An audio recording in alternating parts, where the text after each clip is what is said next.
So அதனால waiting நான் அப்படியே குடும்ப வாழ்க்கை டெய்லி வந்து சுமதியன் சுந்தரி மாதிரி ஒரு ஆலயமணின்னு ஓசையிலே அந்த மாதிரி எல்லாம் வாழணும். அப்புறம் தான் தெரிஞ்சது அது என்னன்னு. பொதுவா வந்து பிரிவில் இருக்கக்கூடிய பெத்தவங்களை வந்து சேர்த்து வைக்கணும் அப்படிங்கிற ஆசை வந்து ம். பிள்ளைகளுக்கு நேச்சுரலாவே இருக்கும். ம். நம்ம என்னதான் அப்பா சந்தோஷமா நம்மளை பாத்துக்கிட்டாங்க, அம்மா வந்து அளவுக்கு அதிகமா நம்மளை கவனிச்சுக்கிட்டாங்க அப்படின்னா கூட அந்த ஒரு இருக்கும். ஏதாவது ஒரு தருணத்துல அப்படி ஒரு மனசுல உங்களுக்கு ஒரு எண்ணமா அது இருந்துச்சா? என் பிள்ளைங்க சத்தியமா கிடையாது.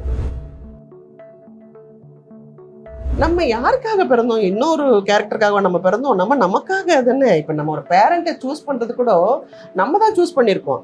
இந்த அம்மா அப்பா வயிற்றுல நம்ம பிறக்கணும்னு நம்ம தான் வந்து சூஸ் பண்ணுமே ஒழிய அதுக்கு காரணம் அப்பா அம்மாவும் கிடையாது. நம்ம வாழ்க்கையை நம்ம தான் சூஸ் பண்ணோம். இவர் தான் வேணும்னு நம்ம போனோம். அது இல்லாத போது அதையே தொங்கிக்கிட்டு இருக்கக்கூடாதுல்ல. காதலிக்கும் போது வந்து கொடுத்த அந்த லெட்டர்ஸ் எல்லாத்தையும் ரொம்ப பத்திரமாவே வச்சிருக்கேன். என்னை விட எங்க சார் பத்திரமா வச்சிருந்தாரு. அந்த பெட்டி என்கிட்ட வந்துருச்சு, அதனால நான் பத்திரமா வச்சிருக்கேன். அதுக்கு பின்னாடி இருக்கக்கூடிய அந்த இது என்னம்மா? அவர் வந்து அழகா நான் கொடுத்த ஒரு பொருளையும் சேர்த்து வச்சிருக்காரு. நான் எழுதின லெட்டர்ஸ், அவர் எனக்கு எழுதின லெட்டர்ஸ் எல்லாமே வந்து அவர் ஒரு பெட்டியில பொக்கிஷமா வச்சிருந்தாரு. அவங்க கிளம்பும் போது எல்லாமே எடுத்துட்டு போனாங்க. இது மட்டும் எனக்காக விட்டுட்டு போயிட்டாரு.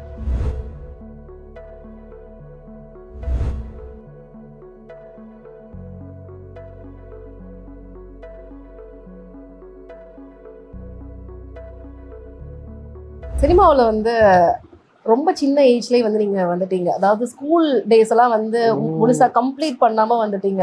எப்பயாவது ஒரு நாள் வருத்தப்பட்டீங்களா? நான் வந்து காலேஜ் பக்கமே எட்டி பார்த்தது இல்லையா, ஸ்கூலே முழுசா முடிக்கலன்னு டெய்லி வருத்தப்படுவேங்க. ஆனால் இன்னைக்கும் எங்கள் இந்த டீச்சர்ஸ் டேக்கு எங்கள் மிஸ் வந்து வனரோஜா மிஸ்ன்னு சொல்லிட்டு எனக்கு அவங்க எங்கள் ரமா மிஸ்னு ஒருத்தங்க இருக்காங்க. அவங்க 2 பேர் பார்த்து தான் எனக்கு லைஃப்பில் டீச்சர் ஆகணும்னு ஆசை. எங்கள் மிஸ் வந்து யூஎஸ்ல இருந்து எனக்கு ஃபோன் பண்ணாங்க, எப்படி இருக்கிறா நீ, நல்லா இருக்கியா அப்படின்னு சொல்லிட்டு. ஸோ அந்த மாதிரி எனக்கு ஃபுல் கான்டாக்ட். ஃபுல்லாக நான் வந்து யாரையுமே மறக்கலை, தள்ளியும் வைக்கல. ஸோ டில் நவ் எங்கள் டீச்சர்ஸ் வந்தாங்கன்னா போய் பார்ப்பேன் எல்லாரையுமே. எங்கள் ஸ்கூல் ஃப்ரெண்ட்ஸோட போவேன். பட் சொல்லுவேன், நான் படிக்கலை இல்லை மிஸ். அதுக்கு என்னடி நீ தான் பேர் வாங்கியிருக்கேன் அப்படின்வாங்க. அவங்க என்ன வந்து தேத்துவாங்க. படிக்கலைன்னு நான் ரொம்ப ஃபீல் பண்ணேன்னா, நீ தான் இப்போ நாங்கள் எல்லாருமே வந்து இந்த மாதிரி நளினி எங்கள் ஸ்டூடெண்ட்டு, நளினி எங்களோட படித்தா அப்படின்னு சொல்கிறது எங்களுக்கு பெருமையாக இருக்குது. நீ என்ன இதை படித்தாலும் இவ்வளோ பெரிய பேர் வராதுன்னு சொல்லி என்னை தேத்துவாங்க. 14-15 வயசுல வந்து நீங்க நடிக்க வரப்போ உங்க மனசுக்குள்ள நேச்சுரலா ஒரு ஓட்டம் ஓடிட்டு இருக்கும்ல, அதெல்லாம் என்னவா இருந்தது? என்ன ஓட்டம் ஓடி, ஐயோ என்னை கொண்டு போய் தள்ளுறாங்களே அப்படின்னு எங்கள் அம்மாவை டெய்லி சமைச்சிக்கிட்டு இருந்தப்ப தெரியாது. ஏன்னா எங்கள் ஃபேமிலிக்காக தானே. அம்மா வந்து எல்லாம் 8 பசங்க இருக்காங்க, இவங்களுக்கு வந்து நல்ல லைஃப் வரணும்னா யாராவது ஒருத்தர் கஷ்டப்படுறதுல தப்பு இல்லைல்ல அப்படின்னு புரிய வச்சாங்க. புரிய வச்சு தான் நடிக்க வச்சாங்க. ஒரு கட்டத்துக்கு மேல வந்து மெச்சூர்டான ஒரு ஆக்டிங்குள்ள வந்து அடி எடுத்து வைக்கிறப்ப வந்து பாத்தீங்கன்னா கண்டிப்பா ஒரு லவ் இல்லாம அது சாத்தியமா இருக்காது. நீங்க என்னதான் ஃபோர்ஸ்ஃபுல்லா உள்ள வந்து நம்மளோட ஃபேமிலிக்காகன்னு வந்திருந்தாலும், ஏன்னா உங்களோட பெர்ஃபார்மன்ஸ் அதுல வந்து தெரிஞ்சிருது. கடமைக்காக பண்ண எந்த பெர்ஃபார்மன்ஸையும் பார்க்க முடியாது இல்லையா? ஒவ்வொரு விஷயத்துலயும் நீங்க அவ்வளவு இன்வால்வ்மெண்டோட பண்ணீங்களா? அந்த லேர்னிங் வந்து எப்படி வந்து உங்களுக்குள்ள நேச்சுரலா உள்ள வந்தது? இல்லை, அது டைரக்டர்ஸ் தாங்க காரணம். நம்ம வந்து டைரக்டரோட ஆர்டிஸ்ட். நம்ம ஒரு வாட்டி வரலன்னா ஒரு 10 ரிஹர்சல் பண்ணுவோம். அதுக்கப்புறமா வந்து அவங்க தான் நம்மளை ட்ரெயின் பண்ணது. அதுக்கப்புறம் தான் இதெல்லாம் இருக்கா, லவ் இருக்குது, வாழ்க்கை இருக்குது, கல்யாணம் பண்ணால் இப்படி ஒரு அழகாக ஒரு குழந்தை பிறக்கும், அதெல்லாமே வந்து சினிமா தான் நம்மளை கற்றுக் கொடுத்துச்சு. இப்படி ஒரு பீக் டைம்ல இருக்கிறப்ப வந்து பாத்தீங்கன்னா மேரேஜ் அனௌன்ஸ்மெண்ட் பண்றீங்க. அதுக்கப்புறம் வந்து பாத்தீங்கன்னா சினிமால இருந்து நான் நடிக்கல அப்படின்னு ஒரு பிரேக்லாம் எடுக்கிறீங்க. இதெல்லாம் வந்து நான் வந்து வெயிட்டிங்க. கல்யாணம்னு ஒன்று பண்ண உடனே ஃபர்ஸ்ட் நாங்கள் சொன்னது வந்து மாலை மலருக்கு தான். கங்காதரன் சொல்லிட்டு ஒரு அண்ணா இருப்பாங்க, இருக்காங்களா, அவருக்கு தான் முதல்ல ஃபோன் பண்ணோம். அவர் நம்பவே மாட்டேன்னுட்டாரு, அட சும்மா இருமா அப்படின்னு. அப்போ வந்து இந்த ஃபோன் இல்லைங்களா, போயிட்டு கீழே போய் நாங்கள் 2 பேர் பண்ணுறோம், நம்ப மாட்டேன்னுட்டாரு. இல்லை சும்மா இருமா, நீ கல்யாணம்லாம் பண்ணிடுறதா, உங்கள் வீட்டில் விடுவாங்களா உடனே அப்படிலாம் சொன்னார். இல்லைன்னே நான் கல்யாணம் பண்ணிட்டேன் அப்படின்னோடனே ஃபஸ்ட்டு வந்த பத்திரிக்கை வந்து மாலைமலையில் தான் எங்களோட ஃபோட்டோ வந்துச்சு, கல்யாணம் ஆச்சுன்னுட்டு. ஸோ அதனால் வெயிட்டிங் நான் அப்படியே குடும்ப வாழ்க்கை டெய்லி வந்து சுமதியன் சுந்தரி மாதிரி ஒரு ஆலயமணின்னு ஓசையிலே அந்த மாதிரி எல்லாம் வாழணும். அப்புறம் தான் தெரிஞ்சது அது என்னன்னுட்டு. ஓகேமா, சந்தோஷமா அந்த பாட்டை என்ஜாய் பண்ணிட்டீங்க. அதுல இந்த ஃபேஸும் வந்துட்டீங்க. மறுபடியும் வந்து பாத்தீங்கன்னா 2002 அந்த டைம்ல வந்து பாத்தீங்கன்னா ஒரு கம்பேக் 2000 அப்போ வந்து ஒரு கம்பேக் வந்து கொடுக்குறீங்க, கிருஷ்ணதாசி. சோ படங்கள்ல பாத்தீங்கன்னா ராஜராஜேஸ்வரி ஃபர்ஸ்ட் நான் சாமி படம் தான் நடிக்கணும்னு வெயிட் பண்ணேன். அது கூட அப்படிதான் வந்துச்சு. எங்க அம்மா கிட்ட போய் இல்லை நான் முதல்ல சினிமாக்குள்ள, ஏன்னா திருப்பி நான் வரேனே, நான் திருப்பி சினிமா சாமி உன்கிட்ட இருந்து வரணும்னதுதான் ராஜராஜேஸ்வரியில ஆரம்பிச்சு. அதுக்கப்புறம் வந்து டிஆர் சாருக்காக வந்து காதல் அழிவதில்லையில பண்ணீங்க. ஸோ அந்த கம்பேக்ல வந்து அப்படி கமர்ஷியல் படமா அவர் படத்திலே திருப்பி வந்ததுங்கிற மாதிரிலாம் இருந்தது. எப்படி இருந்தது? எங்க சார் வந்து எங்க நளினியா இது எங்க உஷாவா இப்படி ஆயிடுச்சு அப்படின்னு. ஆமா, அவர் வந்து நான் என்ன ரொம்ப சாஃப்டா பாத்திருக்காரா, என்ன வந்து ஒரு அரகன்ஸா நடிக்க வைக்க சொல்லும் போது, எப்பா எப்படி பண்ற, கண்ணெல்லாம் இப்ப உருட்டுற எப்படி அப்படின்வாங்க. அவரோட மேட் நான்ங்கிறதுனால எனக்கு சந்தோஷம் அவரோட படம் ஃபர்ஸ்ட் திருப்பி பண்ணதுங்கிறது. அதே மாதிரிதான் மேம் ரொம்ப ஆச்சரியமா நாங்க எல்லாரும் பார்த்த ஒரு ஃபேஸ் என்னன்னு பாத்தீங்கன்னா உங்களுடைய இந்த காமிக்கல் என்ட்ரி. ஆமா, நளினிமாவ இன்னும் இவங்க இந்த ரோலா என்னையா சொல்றீங்க அப்படிங்கிற மாதிரி ஒரு பெரிய இதுன்னு பாத்தீங்கன்னா நீங்க சின்ன பாப்பா பெரிய பாப்பாவா இருக்கட்டும், அதே மாதிரி லண்டன்ல வந்து நீங்க வடிவேல் அவர்களுடைய பேரா பண்ண அந்த விஷயங்கள் வந்து இப்போ வரைக்கும் பேபிமா அப்படின்னாலே நீங்க தான் வந்துடுறீங்க. சோ அந்த டிரான்ஸ்ஃபர்மேஷன் இப்ப இருக்கிற குழந்தைங்களுக்கு யாருக்கும் என்ன வந்து நளினின்னா அப்ப அந்த ஒல்லியான நளினி அப்படி காமிச்சா கூட யாருக்கும் தெரியாது. அப்படின்னா சின்ன பாப்பா காமிச்சிங்கன்னா எங்க சின்ன பாப்பா அப்படின்வாங்க. ஸோ உண்மையிலே இப்போ க்ளோஸ் டு ஹார்ட்னா சின்ன பாப்பா தான் எல்லாருக்கும் எல்லாம் பிடிச்சது. என்னோட டிராவலே ரொம்ப வித்தியாசமா இருக்கும். நம்ம வந்ததே ஒரு பப்ளிங்கா வந்தோம், எல்லா பயப்படுற படத்துலையும் நான் இருப்பேன். இந்த பேய் படமா இருக்கட்டும், திகில் எதுவா இருந்தாலும். அதுக்கப்புறம் ஒரு சாமி ஜோனர் போனோம், அதுக்கப்புறம் ஒரு கேப்பு, அதுக்கப்புறம் திருப்பி ரீஎன்ட்ரி வந்து ஒரு வேம்ப்ல இறங்கணும், அதுக்கப்புறம் அப்படியே கம்ப்ளீட்டா வந்து காமெடி. என்னோட ஜோனரே வந்து மாறி மாறி மாறி மாறி ஒரு மாதிரி நல்ல இப்போ வந்து எல்லாம் நல்ல ஒரு பாசிட்டிவ் கேரக்டரா பண்றேன், மற்றதுனா வேண்டான்ற மாதிரி இப்போ எனக்குள்ளேயே நான் முடிவு பண்ணிட்டு இருக்கேன். ஆனா ஆல்மோஸ்ட் எல்லாமே வந்து கலந்து நீங்க பண்ணிட்டீங்க. சில பர்டிகுலர் நடிகர்களோட சேர்ந்து நடிக்கல அப்படிங்கிற மாதிரியான ஒரு எண்ணம் உங்களுக்குள்ள இருந்ததா? இது வரைக்கும் கிடையாது. ஏன்னா உங்களுக்கும் Rajini sir combo, Kamal sir காம்போலாம் வந்து மக்கள் எதிர்பார்த்த ஒரு காம்போவா இருந்தது. நிறைய பேர் வந்து சொல்லியிருந்தாங்க. ஸோ அந்த காம்போ நிறைவேறல அப்படிங்கிற அதெல்லாம் ஒன்றும் இல்லை. எங்க அம்மா என்ன சொல்றாங்களோ அதுதான். நீங்க என்ன வேணாலும் சொல்லுங்க, நான் இவ்வளவுதான். அவ்வளவுதான், யாராவது நடிகர்கள் அவ்வளவுதான். 80s டைரக்டர்ஸ் கூடயும் ஒர்க் பண்ணிருக்கீங்க, அப்புறம் இன்னைக்கு வந்து இந்த 2K இயக்குனர்கள் அவங்க கூடயும் ஒர்க் பண்ணிட்டு இருக்கீங்களா? ஒர்க்கிங் ஸ்டைல் இந்த மாதிரி விஷயங்கள்ல என்ன டிஃபரன்ஸ் வந்து ஃபீல் பண்றீங்க? ஒர்க்கிங் ஸ்டைல் மட்டும் இல்லைங்க, படங்களே வந்து வேற லெவல் பண்றாங்க. என்ன நினைக்கிறாங்கன்னு தெரிய மாட்டேங்குது. அதுவும் செதுக்குறாங்க. இன்ஃபேக்ட் ஆர்டிஸ்ட் வந்து இப்பதான் செதுக்க ஆரம்பிச்சிருக்காங்க. அப்பெல்லாம் நாங்க சொல்றோம்ல நாங்க டைரக்டர்ஸ் ஆர்டிஸ்ட்னு, ஆனா இப்போ வந்து அவங்க சொல்ற நரேஷனே வேற மாதிரி இருக்குது. நம்மள வேலை வாங்குறதுமே ரொம்ப அழகா இருக்கு. இப்போ நான் ஒரு சின்னதா இப்போ ஒரு இது பண்ணிட்டேன், வெப் சீரிஸ் ஒன்று பண்ணேன். அந்த டைரக்டர் பார்த்தீங்கன்னா என்னோட ஒரு ஷாட்டுமே வரைஞ்சு இவ்வளோதான் திரும்பணும், இதுக்கு மேலே திரும்பக்கூடாது, இவ்வளோதான் சிரிக்கணும், இதுக்கு மேலே சிரிக்கக்கூடாது, ஒரு ஒரு நமக்குள்ளே ஒரு அந்த கிராஃப் வச்சு அதை கம்மி பண்ணி மேலே போகக்கூடாது, கீழே வரக்கூடாது, இவ்வளோதான். நமக்கு இது ரொம்ப புதுமையாக இருக்குது. ஆக்சுவலி இன்ஃபேக்ட் இப்போ தான் கற்றுக்கிறேன் நான். இப்போ இருக்கிற டேரக்டர்ஸ் கிட்ட வந்து தேர் ஹேட்ஸ் ஆஃப், வேறு லெவல் பண்ணுறாங்கப்பா, என்னையா பண்ணுறாங்க நீங்கள் இவங்க அப்படின்னு பார்த்தா அவங்க படங்கள் உண்மையிலேயே கிரேட்.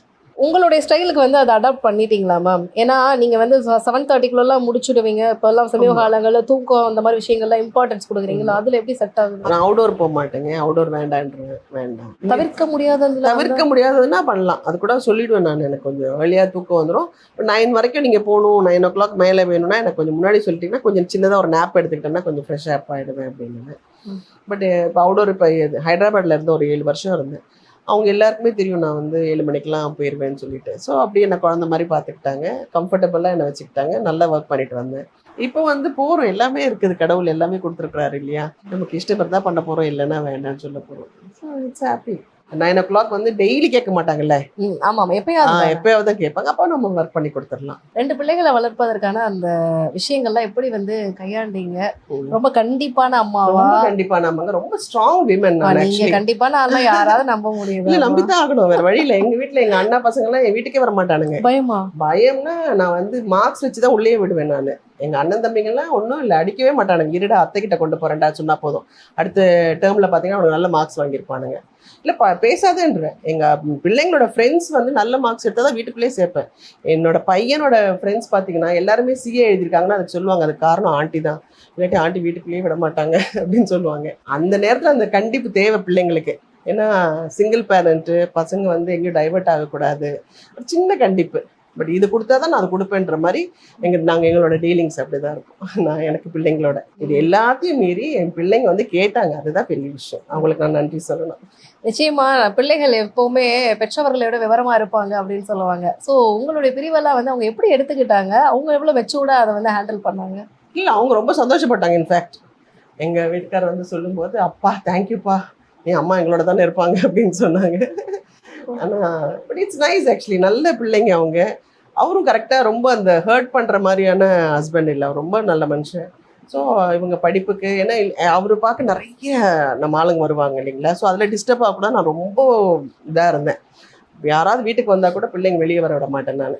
சும்மா ஹலோ சொல்லிட்டு உள்ள போயிடணும். யார் சொந்தக்காரங்க வந்தாலும் வணக்கம் சொல்லிட்டு போயிடணும். அதனால எங்களுக்கு வந்து அது நல்லா தான் இருந்துச்சு. அது ஒரு கதவு மூடினா இன்னொரு கதவு திறக்கும்னு சொல்லுவாங்களே, அந்த மாதிரி என் பிள்ளைங்களோட வாழ்க்கை நல்லா இருந்தது காரணம் அவர் தான் சொல்லுவேன். அவர் கிளம்பினதுனால தான் என் பிள்ளைங்க நல்லா படிச்சு பேர் புகழும் வாங்கினாங்க. இந்த கேள்வி வந்து ஏதோ ஒரு கியூரியாசிட்டிக்காகவோ இல்ல ஒரு இதுக்காகவோ நான் கேட்கல. பொதுவா வந்து பிரிவில் இருக்கக்கூடிய பெத்தவங்களை வந்து சேர்த்து வைக்கணும் அப்படிங்கிற ஆசை வந்து பிள்ளைகளுக்கு நேச்சுரலாவே இருக்கும். நம்ம என்னதான் அப்பா சந்தோஷமா நம்மளை பாத்துக்கிட்டாங்க, அம்மா வந்து அளவுக்கு அதிகமா நம்மளை கவனிச்சுக்கிட்டாங்க அப்படின்னா கூட அந்த ஒரு இருக்கும். ஏதாவது ஒரு தருணத்துல அப்படி ஒரு மனசுல உங்களுக்கு ஒரு எண்ணமா அது இருந்துச்சா? என் பிள்ளைங்களுக்கு சத்தியமா கிடையாது. ஏன்னா நாங்கள் வந்து பிரிவுன்னா அப்படி அடிச்சு கிடிச்சு அப்படிலாம் இல்லையே. என் பிள்ளைங்க நல்லா பேசுவாங்க அவங்க அப்பா கிட்ட. அவங்க அப்பாவுக்கு என்ன வேணுதோ அவங்க பண்ண போகிறாங்க. அந்த மாதிரி திருப்பி சேர்ந்து தான் ஒரே இடத்துல இருக்கணும்லாம் இல்லவே இல்லையே. அவங்க அந்த இடத்துல நல்லா இருக்காங்க, நான் இங்கே நல்லா இருக்கேன், அவ்வளோதான். சேர்த்து வைக்கிற எண்ணங்கள் என் பிள்ளைங்களுக்கு சுத்தமாக கிடையாது. வேண்டாமா, you be happy, he be happy அப்படிதான். அப்போதைய தனிமையெல்லாம் எப்படி மேம் வந்து ஹேண்டில் பண்ணீங்க? கடந்து வந்தாச்சு, திரும்பி எதுக்கு திரும்பி பார்க்கணும்? டிப்ஸா தெரிஞ்சுக்கலாம்ல. இன்னைக்கு நிறைய பேர் வந்து இருக்கு அந்த தனிமை வந்து ஏதோ ஒரு வகையில் ஆட்கொள்ளுது. இல்ல ஆட்கொள்ளுதுன்னா அவங்க தப்பான முடிவுக்கு போறாங்க. அது கிடையாது. நமக்கு பெரிய வாழ்க்கை இருக்குது பின்னாடி அப்படின்றத மறந்துடுறாங்க. இன்ஃபேக்ட் நிறைய விஷயங்கள் பண்ணிக்கிறாங்களே தப்பான இதெல்லாம்.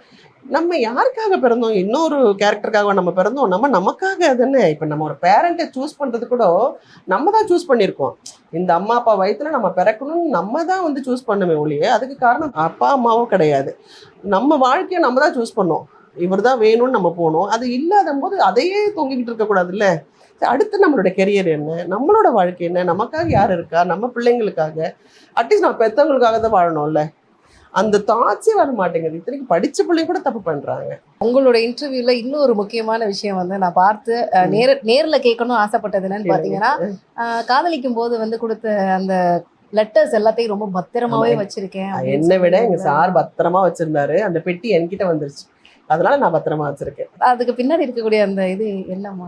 அவர் வந்து அழகா நான் கொடுத்த ஒரு பொருளையும் சேர்த்து வச்சிருக்கிறாரு. நான் எழுதின லெட்டர்ஸ், அவர் எனக்கு எழுதின லெட்டர்ஸ் எல்லாமே வந்து அவர் ஒரு பெட்டியில பொக்கிஷமா வச்சிருந்தாரு. அவங்க கிளம்பும் போது எல்லாமே எடுத்துட்டு போனாங்க. இது மட்டும் எனக்காக விட்டுட்டு போயிட்டாரு. ஸோ அது எனக்கு எப்போ தேவையோ அதை நான் பார்த்து படிச்சுப்பேன். படிப்பீங்களா? ஏதாவது ஞாபகம் இருக்கா முதல் லெட்டர்ல இந்த வார்த்தை போட்டு? ஏன்னா பொதுவா வந்து கடிதம்னாலே அன்புள்ள இல்ல என் உயிரேன்னு தான் எழுதுவாரு. நீங்க உயிரே தான் எழுதுவேன். 2 பேருமே. சமீபத்துல அவரை பற்றி வரக்கூடிய சில தகவல்கள்லாம் வந்து நீங்க பாத்துக்கிட்டு இருக்கீங்களா?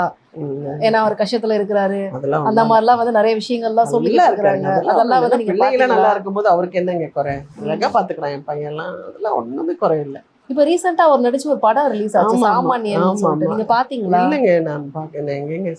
எங்க ஆத்தாலோடய எனக்கு கரெக்டா நானும் சொல்றேன். கோவிலுக்கு போறதுக்கே நமக்கு நேரம் இருக்கிறதுனால. அதை தவிர பொதுவா வந்து இப்போ வந்து நீங்க உங்களை வந்து அந்த கடவுள் பக்தி இந்த விஷயங்கள் இல்லாம என்டர்டெயின்மெண்ட் ரிலேட்டடா என்ன மாதிரியான விஷயங்கள் அதிகமா பார்த்துட்டு இருக்கீங்க? சரி, நான் இப்ப நேரடியா கேக்குறேன், என்ன படம் பாத்தீங்க? அது அப்படி சொல்லுங்க. பாகவதம் கேட்பேங்க நல்லா. நாராயணியம் கேட்பேன். வேலுக்குடி கிருஷ்ணரோட கதைகள் கேட்டுட்டு உட்காந்துருப்பேன். எனக்கு அது ரொம்ப பிடிக்கும். என் பொண்ணே வந்து நான் எல்லாம் போட்டுட்டு சினிமா பாருங்கம்மா அப்படின்னு அப்படியே பார்த்துட்டே இருப்போம். போனதுக்கு அப்புறம் உடனே மாத்திட்டு இந்த மாதிரி கதைகள்லாம், நீதி கதைகள் அதெல்லாம் கேட்டுட்டு இருப்பேன். ஏன்னா ஈவினிங் ஆனால் என்னோட பேரனுங்க ஃபோன் பண்ணி அப்போதான் ஏதாவது ஸ்டோரி சொல்லுங்கன்னு கேட்பானுங்க. அப்புறம் அது சொன்னா அப்புறம் அவங்க ஒரு ஸ்டோரி சொல்லுவாங்க. ஸோ அது எனக்கு ரொம்ப பிடிக்கும். பட் எனக்கு பதில் சொல்ல பாத்தீங்களா, என்ன படம் பாத்தீங்கன்னு கேட்டேன். ஞாபகம் வரணும் இல்லப்பா. தியேட்டருக்குலாம் போய் சொன்னீங்களா? தியேட்டருக்குலாம் என்னோட டர்ஃப்ல நாங்கள் இந்த நடக்கிறதுக்காக வாக்கிங் போகும்போது அவங்க எல்லாரும் சேர்ந்து மஞ்சுமல் பாய்ஸ் போனோம். ஓகே, ஃபர்ஸ்ட் டைம் நான் வந்து அந்த தியேட்டர் பார்க்குறேன். Virugambakkam National Theatre. Okay, Fame National. அது அங்க போனீங்க. ஓகே ஓகே, அங்க போய் பாத்தீங்க. அதுக்கப்புறம் எதுவும் தியேட்டர்ல வந்து இந்த ஓடிடில படம் பாக்குற பழக்கம்லாம் இருக்கா? ஆனா அதை மாத்திடுறீங்களே. பாப்பேன். பாக்குறீங்களா? பெண்களுக்காக ஸ்பெஷலா மிஸ் வாவ் தமிழா அப்படின்னு சேனல் ஆரம்பிச்சிருக்காங்க. சோ அதை சப்ஸ்கிரைப் பண்ணுங்க. அதுல லேடிஸ்க்கான எக்ஸ்க்ளூசிவ் நிறைய விஷயங்கள் அதுல போஸ்ட் பண்ண போறாங்க. அதை பாருங்க, என்ஜாய் பண்ணுங்க அண்ட் சப்ஸ்கிரைப் பண்ணுங்க மிஸ் வாவ் தமிழா.